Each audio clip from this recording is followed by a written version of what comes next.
కామారెడ్డి జిల్లా నాగిరెడ్డిపేట మండలం లింగంపేట్ గ్రామ పరిధిలో ఎక్సైజ్ ఎన్ఫోర్స్మెంట్ అధికారులు దాడులు నిర్వహించారు. సిఐ స్వప్న ఆధ్వర్యంలో చేపట్టిన ఈ దాడులో సుమారు 33 లక్షల రూపాయల విలువైన ఆల్ఫాజోలం స్వాధీనం చేసుకున్నారు.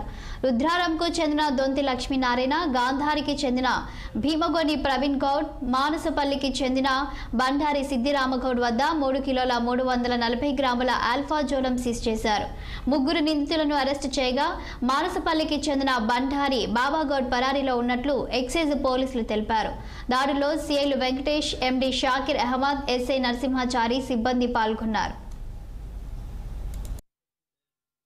డైరెక్టర్ శ్రీ కమలాకాంత్ రెడ్డి గారి ఆదేశాల మేరకు, అదేవిధంగా డిప్యూటీ కమిషనర్ ఎక్సైజ్ సోమిరెడ్డి గారి ఆదేశాల మేరకు ఈరోజు ఎన్ఫోర్స్మెంట్ టీం నిజామాబాద్ వారు మరియు ఎల్లారెడ్డి టీం వారు జాయింట్గా ఆపరేషన్ నిర్వహించి దాడులు నిర్వహించి నాగిరెడ్డిపేట మండలంలో 3 కిలోల 340 గ్రాముల ఆల్ఫాజోలం సీజ్ చేసి ముగ్గురు వ్యక్తుల్ని అరెస్ట్ చేసి 2 సెల్ ఫోన్లను కూడా స్వాధీనం చేసుకుని ఒక బైక్ను కూడా స్వాధీనం చేసుకుని వారిని అరెస్ట్ చేసి రిమాండ్కు తరలించడం జరిగింది.